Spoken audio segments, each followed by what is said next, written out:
So at the IGGA, we are the sister company of the ACPA. So ACPA is focused on building new concrete roads. The IGGA is focused on repairing and ensuring that DOTs get the full life of their investment out of those roads once they're in service. So something that we did this year was we released a white paper on Dowel retrofits. So in current times when new pavements are built, typically dowel bars are placed at the joints to allow load transfer from one slab to the next, and that helps kind of maintain the structural integrity of that pavement throughout its life. However, we do have a lot of pavements that are out there in service today that lack these dowel bars. So we have the ability to put those into service. And this process has been in the industry as a standard operation for about 20 to 30 years now.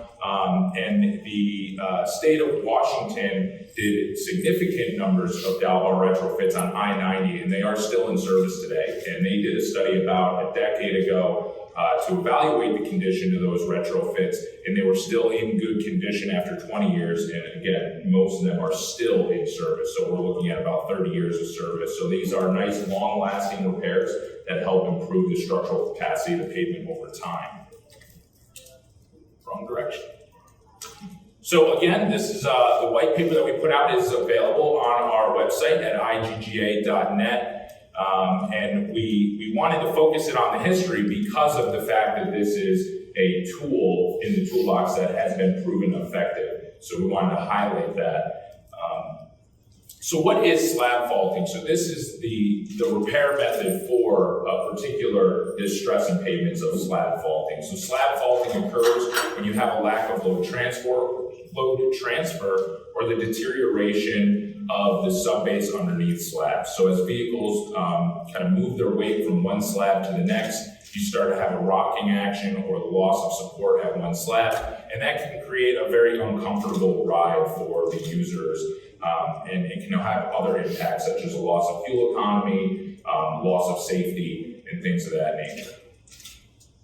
So a dowel bar retrofit, basically, if you're unaware of what a dowel is this little green bar right here in the slab. So if we build the pavement without those green bars, we have the ability to put them in retroactively, and that will restore that load transfer. So typically we do dowel bar retrofits, 3 dowels in each wheel path of the highway. And what we're going to be doing in that process is we're going to be cutting in a slot and dropping in a dowel bar with appropriate mechanisms, the caps on the ends to allow for expansion within the backfill material, as well as these little plastic chairs to keep that dowel bar from sitting on the bottom of the slot, so that way we get full encapsulation with the backfill material. So that way we don't have the dowel bar sitting on old material, we have fresh new material completely surrounding that dowel bar. And this is what a dowel bar retrofit will look like when it's out in the field. So you see that we have put in our saw cuts and we have placed our dowels in that slot. We have these little joint formers to ensure that the backfill material doesn't go across the joint or crack that's being repaired, because we don't want that rigid backfill material to crack, causing a further maintenance issue. And then once we're done with the retrofit, we can do a diamond grind. You can see that texture here on this pavement. And then what we leave behind is a nice smooth finish for our traveling public. So diamond grinding basically is the use of saw blades stacked on an axle to remove a small amount of material from the surface. And with that machine, we are able to completely cut out the existing fault. So we can put the dowel bar in place, and then we can remove the fault as it exists, leaving behind a nice smooth pavement that's ideal for safety and fuel economy of vehicles.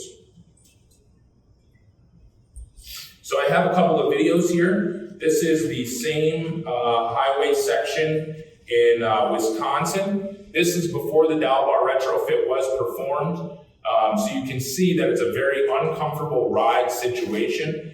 And this is, again, it's going to impact the fuel economy. We have a calculator built in partnership with MIT that shows the actual quantified benefit of having a smoother pavement. So basically what we do is we do a calculation based on the IRI and the traffic volumes of the roadway, and we can tell you how much fuel you have the potential to save based on doing these repairs and improving that ride quality. Now, second here. So we have that same section. Let's go to the next slide. Same section of highway. After the work was performed, Dowel retrofits installed and the diamond grinding performed. So as you can see, that's a high service roadway. It is an interstate, so it has a lot of traffic, but also, now we have a much smoother, safer, more comfortable general public experience. Just like anything in the world today, when you buy a new cell phone, you expect a higher degree of service, right? You expect it to work faster, work better. Same thing with our highways, right? If we have newer cars that are able to travel down a highway at 80 miles an hour, we expect to have a highway that can service that ability.